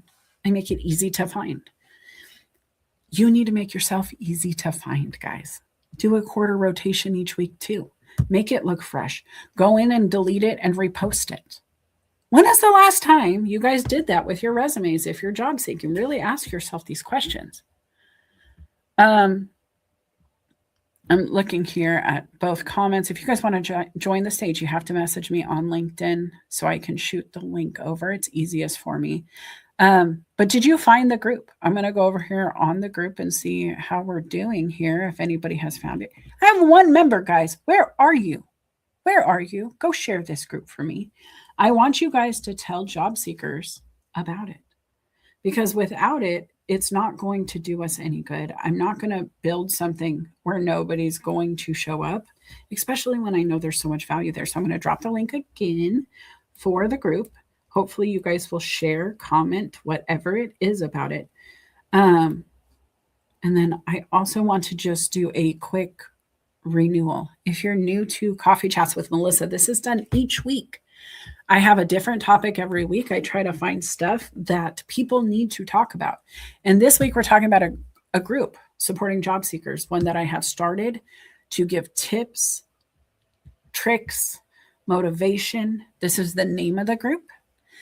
You can find it. I just dropped the link in the comments as well. But guys, this is going to be that daily job leads, hopefully co-shared at some point, right? We're going to do action tips. We're going to do real accountability. It could be something as simple as, hey, get back to it. But you're going to see that job seekers group reminding you that it's time. And I'll be honest, a lot of my clients, that's what they're looking for from me. If I had more time to do more clients, I would love to just do job seekers. I would absolutely adore it, but I don't have that time. And to be honest with you, the job seekers that are out there work better when you co-collaborate, because you both are looking for jobs. If you have one other person in mind, you can share it. because mine is always open for work, it's easy for me to share jobs to the people in my coaching programs that need jobs that align with that, especially when they're my level or higher. Where I'm like, hey, this is that job. They said I'd be a good fit. I'm thinking of you. And I let LinkedIn feed me leads that I can share on. And so just strategizing, guys, different work, low ROI, low entry, big results, my favorite way to play. This is going to be that group. So tell others about it, please. Also, let me just think about where I'm at right now. Okay. So we've talked about the job seeking. We've talked about accountability. We've talked about consistency beating motivation. I will say the consistent aspect of having your job boards out there is cool. Showing up on LinkedIn is cool, doing those things. But the other thing I want to see more consistently from job seekers is a custom job search email. And I wanted to make sure I bring this up before the end of the show because safety, security. Felipe just did a post on his page about a scam, and we had been talking about it on a call we had not too long ago, where a recruiter had said, you need to pay me to get you ready for this job. Like you're a good fit, but you're never going to get through our applicant tracking system. And so you need to do this. And I want you to go read his post. It is on his page. He shared it with me, but I remember telling him, like, no way. What the heck? And I got so mad with him because you don't have to have your resume reviewed by one person to get into a role, unless that person is a recruiting party for the business. If they're charging you to get in front of the business, run away. You should not have to pay to be in front of somebody who's looking for you. It's supposed to be the opposite. They're supposed to pay you to come in. And so don't start the negotiation of you paying for access to a job. If you want to pay for a job, start a business, pay for marketing, pay for your brand build out, pay for some direction, pay for the syllabus that gets you moving, pay for ChatGPT so you can ask it to help you create all of the above. Doesn't mean it's going to be perfect. Still, please have those things reviewed, right? ChatGPT is only as good as the information it's given. And if you don't know what to give it, it's hard to get it out. So be careful with it. But action. Be consistent in trying to learn. Go to YouTube. We've been calling it YouTube University for 3+ years, right? Started in those audio rooms where, for me, who doesn't have a degree, it is the only university that I know I can go to at any time and learn from the best of the best of the best. Princeton, Harvard, you name Yale, all of them. Those top performers there became top performers in their craft. And then those brands, whether it was them specifically or others, create content. So if you wanted to learn resume tips from Felipe Cofino, you could go to his YouTube right now and find a whole heap of opportunities where he's given back by himself and with others. And it's free. LinkedIn, they have a ton of stuff going on. We have these shows here. There's a whole lineup today. Leslie Flowers shares a lineup every Monday of all of the shows. You can show up in those rooms every day. And the people speaking, experts in their craft, people who know what they're talking about, and they're giving it away for free. Are you consistently showing up for yourself? Do you have podcasts you listen to outside of this platform? You don't have to be here. Where is it? I think Spotify said I had like 8,000 hours of podcast listening or something crazy. Maybe minutes. Maybe it wasn't hours, it was minutes. But still, think about what that means showing up for yourself. And that's just on one streaming platform. That had nothing to do with my LinkedIn. Nothing to do with YouTube where I go. Nothing to do with the internal training I'm doing within my organization and the others that I work with. Sometimes I take on a role and, I'm working in a fractional capacity for an organization and I learn on the go with them. How are you developing yourself? Because that question will come up in an interview. It will absolutely be something that I would want to know. What are you up to? How are you learning? How are you expanding? Have you updated your resume to include your AI, to include LinkedIn, to include your Canva usage? Are you using tools beyond that, like StreamYard? Do you know how many organizations are streaming these days who might need production value? Aaron Gibson, right? Like, is this on your resume? He's not looking. I know he's not looking for work, but does that mean his resume should exclude production? No, not at all. It should be added right now. As you guys are growing, add it to your resume. That way, when it's time to look for work, you're ready. It's something else that has been covered in Careers, Chaos, and Coaching, and that we've repeated individually and together, because any good career coach will tell you, if you're waiting until you need it, you're already too late. It's the same with a grocery list, guys. If you wait till you need the ingredients to get them, you might have half of your food ready and half of it not even in the house yet, and you got to go grocery shopping. That is not going to execute well. It's just not. But if you plan ahead and you know what you need and you keep grabbing it as you're going, and you're like, oh, I used a little bit of this, I probably need a little more of that, you set yourself up for success. I also have to say, guys, some of these comments here that I've been getting, I just really appreciate. Aaron, with this one, I kind of skipped right over it, but he says he can vouch that through Melissa's coaching that he finally discovered his person, as stubborn as he was. And not just his person, but can I tell you that he has some really cool stuff going on at work, and I won't speak to it for him, but I got to celebrate some wins with him over the year that we were coaching and talking. And it's not just one thing, guys. That's the other wonderful thing, is you can work on yourself, your profession, your house, your mindset, whatever it is. But there is a ripple that happens far beyond what you think is going to happen. When I started talking with Aaron, we were talking about growth of business, and we were talking about production, like on both sides. We were like collaborating on ideas for each of us. And it has evolved to something completely different. He just said he found his person, which that's not really like, you don't apply for those the same way necessarily, but he outlined what he needed the same way a job seeker should. And he figured it out and found it. And it's really easy to find milk when you know you're looking for milk. It's really hard to get to that part of the store if you just keep browsing and you're not sure what you want. I do love what I'm sorry, let me see. Jay says, in the workplace, you should be held accountable for your actions. Learn from those mistakes. Love that too. What mistakes have you made in job seeking, guys? I know what I love about a separate email for job seekers is, one of the mistakes that I was making is I had different emails set up for different platforms. Like LinkedIn, I signed up with one email.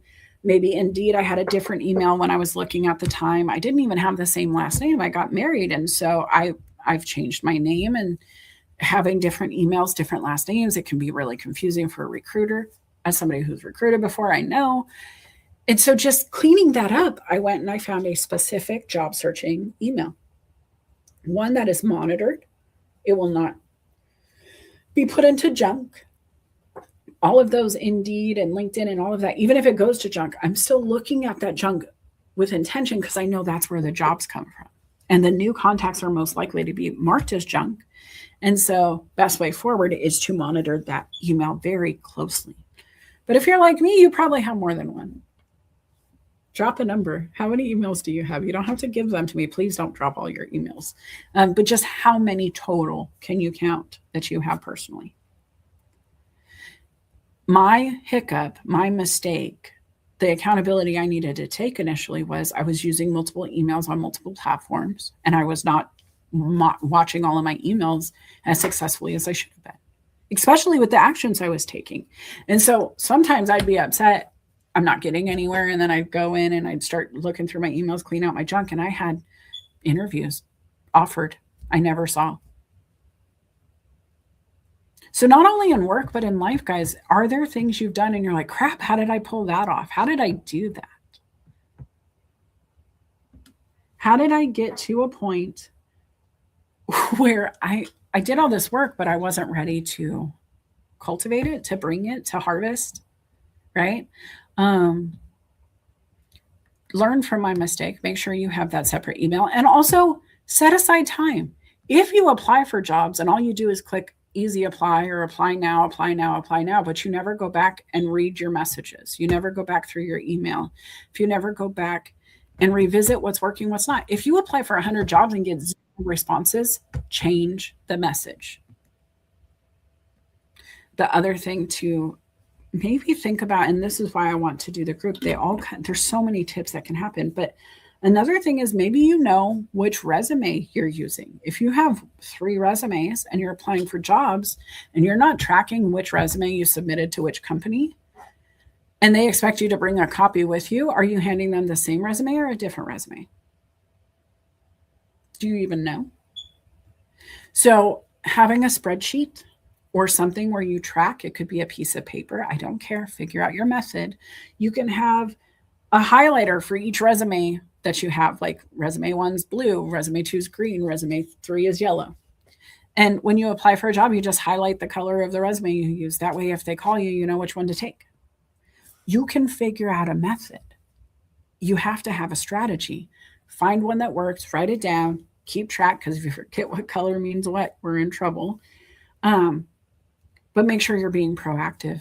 Make sure you're not going to end up a victim of your own actions because you're not prepared by being overly active without any strategy behind it. Because how many times have you seen kids run around a room with no real game plan of where they're going to land or what they're up to? Have you ever seen, like we talked about, those games where the Beyblades just spin around and knock into each other and there's action for sure, but we couldn't bank on what's coming next. We can't build a life on that kind of action. That's chaos, right? Speaking of chaos, Felipe, welcome to my stage. What's coming up for you? Spiraling. It's one of my favorite things to talk about. Yeah, I like to try to stop spiraling when I catch myself doing that. And I'm also good at catching other people when they're spiraling, because it doesn't do anybody any good. And that's something that it's very easy to follow down that rabbit hole. Um, and sometimes it's up to us to take us out of that. But sometimes we need a friend to, back in the 1920s when someone was getting hysterical, they would smack them in the face. There's a reason why that worked. Now, it's not the recommended method today, but it would kind of like wake them up and they'd be like, oh, God, thank you for doing that. I was spiraling. Now, there are more effective methods that are the better for your mental health. My grandmother, Felipe, threw ice water on me one time. Well, that's a real thing. It is. So when you're having an anxiety or panic attack, they say put your face in a bowl of ice water or put a cold ice towel over your neck. It does help kind of snap you out of it. I was 5 and it worked.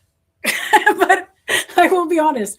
I think the ability to trust somebody to say, hey, come back here. Whatever that come back here looks like, and I don't recommend violence ever. I don't even recommend throwing water on your friends. But allowing them a wet washcloth, allowing them a bowl of ice cold water to do for themselves, right? Getting that permission to help them in that moment. Mental health aside, like there are these moments, but they're sometimes right before that moment, right before the water has to come out or somebody has to hold somebody while they're in that moment. How do you not move into it, right? Like, because there's that choice. You feel the energy building. Sometimes, guys, it's almost like a rocket getting ready to take off. You see the buildup, you hear the roar, you hear it's going, but you're not seeing action yet. When you know that's coming before, and this is an Aaron quote, but that Green Hulk moment, right, where Banner turns into the Hulk. He knows it's coming. He feels it. And so what is it for you that you do to stop spiraling? Do you call somebody? Do you walk outside? Do you put yourself in timeout? Like, what is that for you? And what does it look like as a job seeker? No, and that's a great question because, for me, I know that I'm at the point in my life where I recognize the signs when I start spiraling. When they first started happening to me, I had no idea what the hell was happening. I'm like, what's wrong with my mind? Why am I feeling this way? Why am I getting all this, energy and feeling panicked but when you can recognize them, you can start being proactive and start doing. Whether for me, what has helped is breathing exercises. That has been a huge help. My faith and praying, that helps too. Getting off my ass and doing something. Going out and going for that walk, taking action and saying, okay, I'm going to stop thinking about this and I'm going to start doing it. And that's the thing is that Nike slogan, just do it, gets me out of that spiral a lot. I mean, a lot. Now, we'll say, and Melissa knows this, I just posted about this wonderful scam that's going out there with the resume I talked about it. writers. Yeah. I told them to go read it, and that how we talked and how mad I was getting. Well, the thing is that what got me mad was I wasted 2 weeks of my job searching thinking that some of these people were real. And that's what really pissed me off, is that I wasted my time because they get you and talking to you. Then they say, well, here's some jobs. Any of these interest you? Well, yeah, that actually looks interesting. Great. Send me your resume. Oh, well, you know what? We need you to do this. I'm like, hold up. But then I got 5 other people doing similar things. And so I think these are recruiters out there working for me, and they weren't. It was 2 weeks of job searching that went down the drain. I did other stuff in between there, but a lot of my energy was spent on these people that made me feel like they were out there working for me. So I could spiral and say, oh my God, I wasted 2 weeks. I'm already behind the 8 ball. What the hell am I going to do? I can't change that. It sucks. Aaron says you have a potty mouth, and he's right for my YouTube. I do have a potty mouth today because I'm a little pissed off. I'm a little pissed off. I know. Hold on. But this is not a venting zone. That's said in the rules of the job thing. The truth is, no. It is hard, guys. And even Felipe, who's an HR person, had worked for recruiters and knows what to look for, and we teach it. We're human. And that's the thing, is it's getting really sophisticated. And they're using AI against people, because there are bots who are meant to do this. There are bots in the comment section, guys. You don't even realize it unless you've been trained to watch for the bots. And you see the same kind of comments across the board. And you're like, why is it always this person? And it's always tied to the hashtag or a group of people. They'll like target a friends group and just work around the group to try to get some movement. And then once Felipe's friends with somebody, I'm usually friend. Like if they ask me, I'm like, oh, they're connected to Felipe. Okay. And it's very easy to get going. You start adding in the background screening stuff that I understand of identity theft and the scary, I'm going to be honest, guys, if you ever want to do this, we could do it live, but it's scary to think about.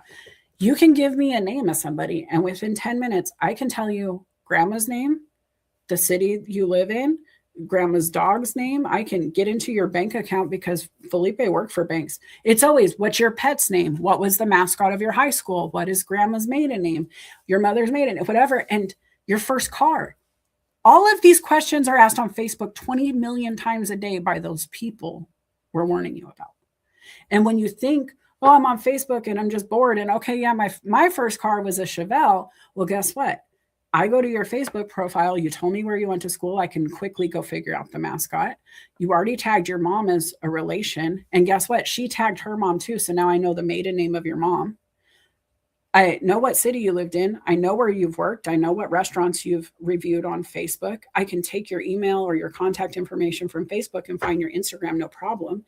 As a matter of fact, they're probably going to hand deliver it to me in a suggestion on Instagram. TikTok's going to do the same thing to me. And if I take all of those 3 things with a quick Google search or your LinkedIn, I know where you've worked before. And now I can guess pretty much anything I need to for banking reasons. Right, Felipe? What did I miss? Yeah, it's very, I mean, and that's the thing, is that people don't realize how easy their information is accessible out there. That's why you have to keep on upping your game. These scammers, the reason why they can get anybody is because they up their game. They try new things. So instead of, putting down, your best friend's name, put your best friend's nickname. Instead of putting down your first car, make it a little bit unique of what you put down. I called my first car the brown bomber. No, nobody needs to know. No, there is no benefit or ROI for you telling the internet about your first vehicle. Unless you're in a special little car club group, why the hell do I need to know what Felipe drove? And to be honest with you guys, can I just be honest? Why do we give everybody access to everything we've ever known about ourselves ever? What have these people on the internet done? And no offense to anybody listening, we're all friends because of sharing here. But truthfully, when you answer those questions about grandma, the maiden name, which high school, somebody's asking right now, what was the grocery store closest to your house growing up? Those little things, why? For what purpose? What conversation benefit is there? What world problem are we solving? And where can I put my energy instead? And so not just like be careful with it, but ask yourself why the hell you're acting that way. Like, what is the benefit of those questions, Felipe? Where does it take us? On Facebook, for example. I mean, today there's no strong benefit. Before there used to be some benefit because it was beating the scammers at the time. Now that solution's a little outdated. And I honestly think maybe you can find friends that way, but I would rather find friends who want to talk about business or podcasting or SEO or resume updates, things like that. And so really when you start to engage online, guys, ask yourself why. And it goes back to the comments too. You might be in argument over, which color is better, which flower is better, which side or which kitchen. Like I see all of these things, these engagement posts, and they're fine. And it's cool. I like to share some of the fairy dream houses I see too, because for me, it's a lofty dream, kind of a reminder of where I want to go to. But there's an intention for me to share that kind of post. Not saying you shouldn't do the others, but do you have a reason to put that action out? If you get disappeared tomorrow by a UFO coming and kidnapping you, and all we can judge you on is your social, what have I learned? Because and this is relevant to the conversation because social media background checks are a thing in the world.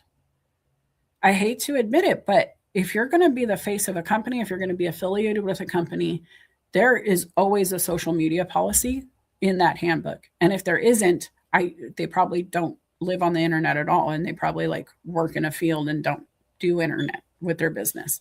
And I mean that with all due respect, but I think of like construction companies who don't show up online because word of mouth in town is so good they don't need to advertise. They may not have a social media policy. But Felipe, have you ever worked for a brand that didn't? Oh, no. I mean, look, back in the late 90s, early 2000s, when Facebook was just coming out, I had an employee that I hired at the hotel, and I decided to do some Facebook searching on him, and he had a post of a bomb. Now, today, that might not be as big of a deal as it was 20 years ago, but it was a big deal. And I told him, I said, you got to be careful. I said, look, I'll be honest, you're already hired, so I'm not going to rescind the hiring. But if this is something that gets out and you start having a problem with it, you could lose your job. And so, and it's one of those things that those things come back and bite you. And so if you think people are not looking at your socials, you're wrong. Recruiters are looking at that to see what kind of person you are, if you actually practice what you preach.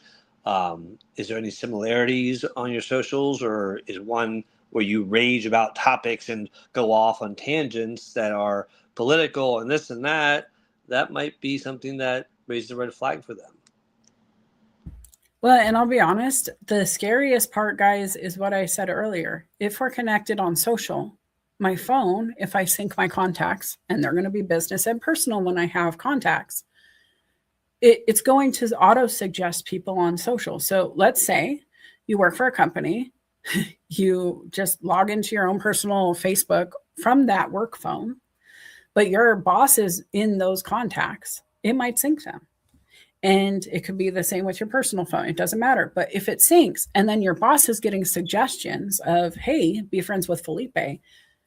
I'll be honest, Felipe comes up on my Facebook all the time. And I just giggle and I'm like, I don't know that we need to. I don't care if we do, but I don't know. And I just giggle that it's there. I don't Facebook a lot with people who I don't know in real life. And Felipe could have totally come in. He's not. I just used it because he's on the screen. But he does show up from time to time. And I don't know why I don't hit yes. We're here all the time. I can call him, right? But The fact that if he was my boss, if I was his boss, Felipe, did it ever tell you to come find me? Oh yeah, and if I'm the HR person, do you really want the HR person seeing everything? I Correct. never, And so I listen, never, guys, we both saw each other and never even told each other till this moment. We haven't had this conversation. But your boss could be watching you right now and you don't even know it, is my point. and I never Facebook take my could be hand contacts. delivering it. Me either. I hate it when it happens. But I do promote careers, chaos, and coaching on Facebook. And it is smart enough to know, because Melissa shared CCC over there, and CCC is tied to Felipe, the algorithms do what they do, which is what we hope they do in business, right? We want these things to connect. We want the marketing to work. It also could really ruin your experiences if you're not mindful of your bosses seeing it. Those people being able to take the LinkedIn email you use, that's also tied to your Facebook. That's also tied to your 12 other things, including your Tinder and your Hinge and whatever else is out there. They can find it. If you just search for the email, you find a lot about a person, guys. If you do AI background screening, those scrapers look for that data. It's stuff that you can do for $1.99 as long as you're not using it for employment. But there are businesses out there who pay comparable prices for that kind of data to get it with your signature. Once you say, yes, you can look, they can use that data the same way, just from a different resource. And so you just got to be careful, because you never know what they can find. And if you never search for yourself, you should. And you should do it by going to an incognito tab or a private browsing tab and searching for your emails, all of the ones you have, searching for your name, search for your title. If you look for Melissa Houston, you're going to find me, and you're going to find a lady who writes for Forbes about financial success. She's really good with money. Cash confident Melissa Houston. However, if you know my email and put Melissa Houston, that is eliminated and you get a bunch of different things coming in very cleanly. You have to know that about yourself. You need to know what people can find. It's something that I don't know if you're willing to risk your job on the things that are out there, but we have seen people laid off because of things they've posted, let go, fired. The company has charged them for things they've posted online because they said they lost clients over it, and then they sued them for the losses. There is a ripple when you're in business that social doesn't remind you of as you're posting or engaging. And so you have to know your rules. You have to know what you're going to do and what you're not. And if it's working to benefit you, that is the ROI that everybody should always do, no matter what you want to be when you grow up, no matter where you are in life, even if you're successful now. What is the ROI of my action? Because I have seen businesses here locally take a political stance to the point where they took their side and created a blow up. Think like Bounce House, but shaped for their political party's marketing. And it closed within a year. Everybody stopped going because they made their business political, and it had nothing to do with politics. That's fine. That's their choice. Every business should be in their fun and passion if it brings good things back, right? There's no wrong answer unless it brings the wrong results. And that I'm going to stand on that. There is no wrong answer unless it brings the wrong results. If you're hurting people in doing it, it's the wrong result. If you're not getting any benefit from it, it's the wrong result. If somebody else isn't benefiting, it's the wrong result. It doesn't have to overlap on all three all the time, but something should be happening because of your action that is beneficial to someone, or the ROI just isn't there and you need to figure out why. When you start thinking like that in your job search strategy, when you start acting like that, the consistency versus motivation, right? The being able to show up for yourself, being able to write it down, get to work. I want you guys to go find the group. It's in the comments. I'm going to drop the link again after the live show because I know it feeds constantly. But tell your friends. If you see people with a green banner, like just go invite people to group and look for the green banner. That's helpful, guys. They're willing to advertise they're looking. They're in such need that they're marketing it at all times on LinkedIn. That is your only invitation you need to tell them about this group. They're telling you they need your help. And that's where I'm at, right? I went in and I started inviting as many green banners as I could Felipe, green banners. I want to do a show on this soon. I think we should do it. Maybe the next Careers, Chaos, and Coaching is talking about different ways you can market for job searches beyond the resume, because people hate on this green banner, and that irks me. People say it makes you look needy. We all need a job. If you're not needing a job, great. But if you're telling somebody who needs a job they're needy, congrats. It overlaps. You're right. Why did you have to say that out loud, though? Why do you have to make them feel bad for advertising what they need? If I had a flat tire, I would advertise that on the side of the road. If I'm a broken down biker, I'd put my helmet behind my bike. If I'm a job seeker open to work, I'm putting that in on my banner. I'm putting it in my headline. Cultivator of dreams might disappear and it would say open to work. Very first thing I want you to know about me is I'm looking. Right? And so think about these actions for yourself. Think about which emails you're using, what data is out there.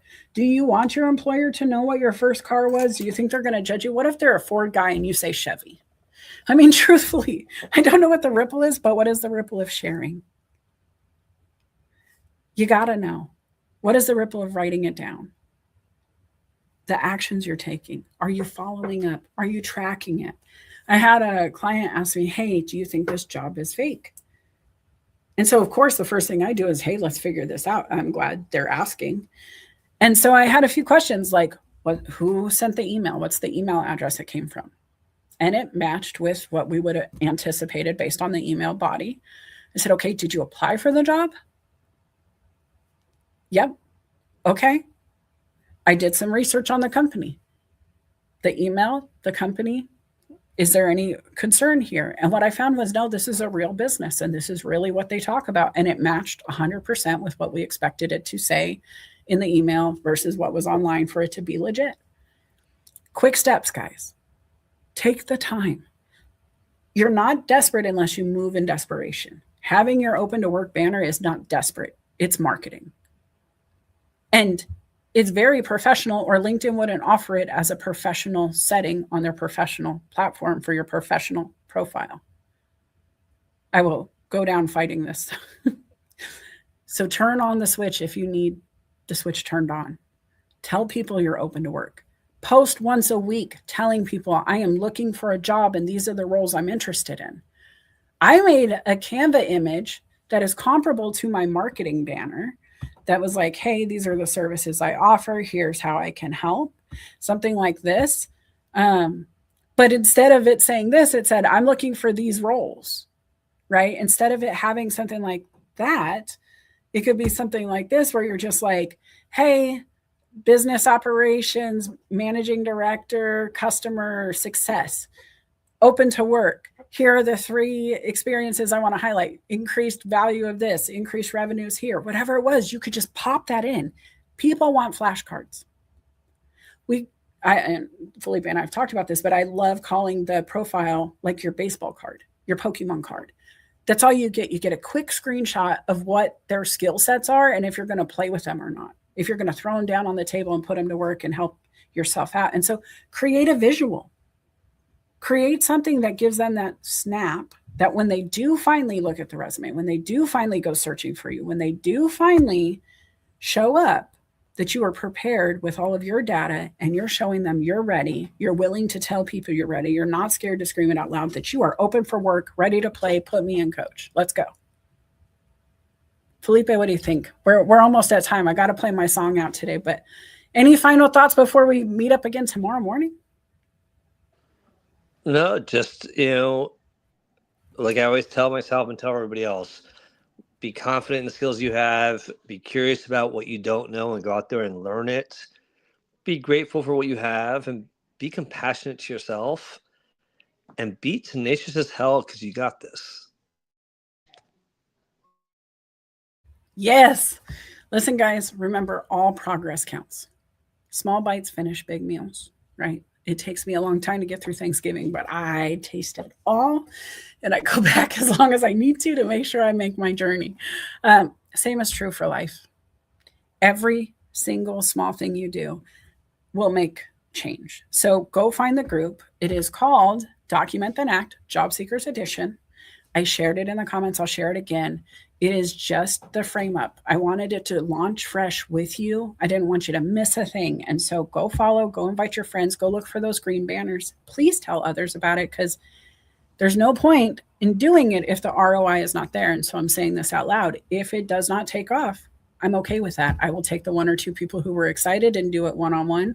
But I would love to see LinkedIn take advantage of this offer, because I know my friends will show up and share the jobs. I know the people who find cool tips will share that with their community. And I know people are laid off at high numbers right now that I haven't seen in a long time. And I know it's not done.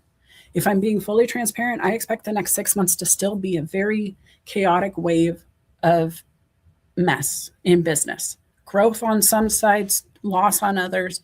And you got to be ready, because it's rippling from the top of the government's funding down through nonprofits, down through healthcare organizations. I'm seeing elder care services dwindling and people being laid off, even at nursing homes. And so we are not even fully prepared for what's coming yet. And you need to be, and your friends need to be. And so please do not hide this secret. I want help. I want people to share content. It will need to be approved. I don't want a bunch of blast of your, coaching services. That's not what this is. It's not a spam spot, not even for my services. This is quality content for job seekers to have a community. And that's it. Get it done, get to work, get to action, right?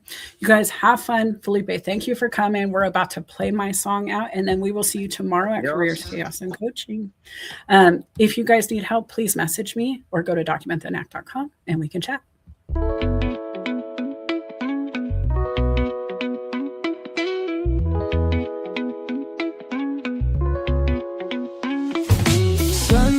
Creeps through my window pane.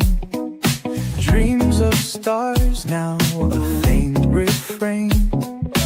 Coffee brews and thoughts collide in this early morning ride. Wake up world, let's start the day. Insight flows in a bright array. Questions dance like morning dew. In this space, it's me and you. Coffee chats with Melissa. Every cup buzz a whisper. Conversations open doors. Spilling thoughts forevermore.